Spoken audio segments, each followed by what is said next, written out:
Hello friends, मैं हूं Deepika and welcome to कानूनी सोच। दोस्तों, आज हम इस वीडियो में बात करेंगे पॉक्सो एक्ट के बारे में। दोस्तों, हम सब जानते हैं पॉक्सो एक्ट के बारे में। ये तब लगता है अगर किसी माइनर लड़की के साथ किसी ने कोई सेक्सुअल असॉल्ट किया है, तब जाके वो पॉक्सो एक्ट उस पर लगता है। और दोस्तों, आजकल ऐसा भी बहुत होता है कि ये झूठा चार्ज कई बार लगा दिया जाता है। कुछ भी आपसी मतभेद हुआ और पॉक्सो एक्ट में लड़के को फंसा दिया जाता है। तो दोस्तों, ऐसे अगर इतना हीनियस क्राइम का एक्ट किसी भी बंदे पर लग जाता है तो इससे मुक्ति बहुत ही मुश्किल से मिलती है। बहुत ज्यादा डिफिकल्ट और क्रिटिकल सिचुएशंस आ जाती हैं उसके सामने, लड़के के सामने, कि वो ऐसी सिचुएशन में क्या करे। तो दोस्तों, आज हम इस वीडियो में इसी के बारे में बात करेंगे कि अगर आपके ऊपर झूठा पॉक्सो एक्ट लगा दिया गया है या उससे रिलेटेड और झूठी धाराएं लगा दी गई हैं, तो ये वीडियो आपके लिए बहुत हेल्पफुल होगी, यूजफुल होगी। तो दोस्तों, इस वीडियो को पूरा देखिएगा, बिल्कुल भी स्किप मत कीजिएगा। और दोस्तों, अगर आप हमारे चैनल पे नए हैं, पहली बार आ रहे हैं और अब तक सब्सक्राइब नहीं किया है, तो सब्सक्राइब करके नोटिफिकेशन बेल पे जरूर क्लिक कर दीजिएगा, क्योंकि हम ऐसी आपके लिए लीगल इन्फॉर्मेटिव वीडियोस लाते रहते हैं। तो दोस्तों, बिना देर करे शुरू करते हैं आज के इस इंपॉर्टेंट जजमेंट को। दोस्तों, सबसे पहले समझ लेते हैं कि इस केस में हुआ क्या।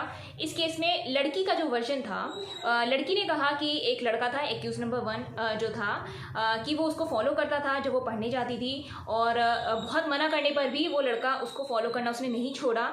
उसने अपने पेरेंट्स को बताया, और यहाँ तक कि उन्होंने एनजीओ में भी कहा कि भाई ऐसे ऐसे बात है। एनजीओ में उस लड़के को बुलाया गया, लेकिन उसने सपोर्ट नहीं किया, वो वहाँ नहीं गया। तो फॉलो करते करते फिर वो धमकी देने लगा लड़का उसे कि भाई मेरे साथ फ्रेंडशिप करो और लव अफेयर में आ जाओ, और इस तरह से धमकी वो उसे देने लगा। और एक बार वो उस लड़की को अपने घर ले गया। घर में उसकी माँ और उसकी बहन थी। उसके बाद उसकी माँ और बहन ने लड़की को जूस दिया, जो कि पीकर वो बेहोश हो गई। उसमें कुछ ऐसे नशीले पदार्थ थे जिसे पीकर वो बेहोश हो गई। और फिर लड़के ने लड़की के साथ फिजिकल रिलेशन बनाए उसकी इच्छा के विरुद्ध, विदाउट हर कंसेंट। और ये फिजिकल रिलेशन लड़के ने बार बार बनाए लड़की के साथ, धमकाकर उसे, और जिसकी वजह से लड़की बाद में प्रेग्नेंट हो गई। और लड़के ने फिर उसे 3 टैबलेट्स दिए ऐसे, जिससे उसका एबॉर्शन हो गया। अब दोस्तों, लड़की की शिकायत पर लड़के पर ये सारी धाराएं लग गई, 376, 506, 34 सेक्शन आईपीसी, 313 और पॉक्सो एक्ट। ये सारी धाराएं लड़के पर और उसकी माँ और बहन पर लग गई। जब इसका ट्रायल चला दोस्तों सेशन कोर्ट में, तो सेशन कोर्ट ने सारी चीजें देखी और एविडेंस वगैरह देखे, तो उन्होंने सेशन कोर्ट ने उसकी माँ और बहन को फ्री कर दिया, क्योंकि एविडेंस में से ऐसा प्रूव नहीं हो रहा था, और लड़के को सजा कर दी।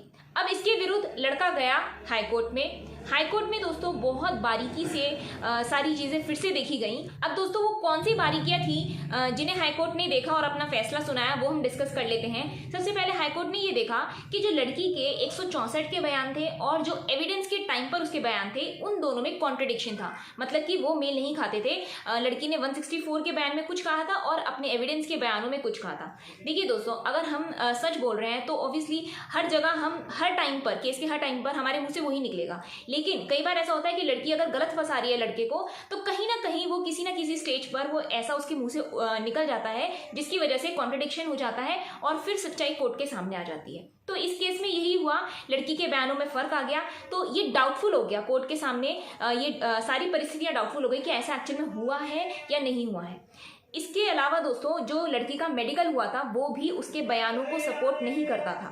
तो यहाँ से भी कोर्ट को सच्चाई मालूम चली। उसका जो डीएनए था वो भी नेगेटिव था। तो जो लड़की की पत्रावली थी उसमें ऐसा कोई भी सबूत नहीं पाया गया जिससे ये साबित हो सके कि हाँ, लड़की को जूस दिया गया जिसमें नशीले पदार्थ थे, और उसके साथ जो है ऐसे फिजिकल रिलेशन बनाए गए जबरदस्ती, बिना उसकी कंसेंट के, और बाद में उसको कोई टैबलेट्स दी गई जिसकी वजह से उसका अबॉर्शन हो गया। तो इस तरह का कोई भी सबूत, कोई भी ठोस सबूत कोर्ट को नहीं मिला, जिसकी वजह से हाई कोर्ट ने जो मेन एक्यूज लड़का था उसको फ्री कर दिया। इस केस का दोस्तों एक मेन पहलू और था, वो था लड़की का डेट ऑफ बर्थ सर्टिफिकेट। जो उसके फादर ने date of birth certificate court में पेश करा था, वो जाली था, मतलब कि वो फर्जी था, जिससे कि ये साबित नहीं होता था कि जब ये इंसिडेंट हुआ तो लड़की एक्चुअल में माइनर थी। तो इससे जो उस लड़के पर पॉक्सो एक्ट लगाया गया था वो उससे मुक्त हो गया। तो दोस्तों, ये सारी चीजें देखते हुए हाई कोर्ट ने सेशंस कोर्ट के जो फैसला था उसको सेट असाइड कर दिया और लड़के को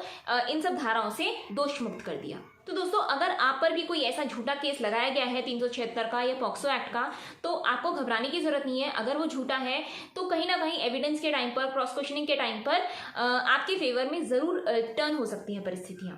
आपकी हेल्प के लिए दोस्तों मैं इस जजमेंट का लिंक डिस्क्रिप्शन बॉक्स में दे दूंगी, तो अगर आप चाहें तो वहां डाउनलोड करके उसको अपनी पिटीशन में लगा सकते हैं। आज के लिए दोस्तों इतना ही, मिलेंगे अगली वीडियो में किसी और टॉपिक के साथ। तब तक के लिए bye bye, take care and thank you for watching.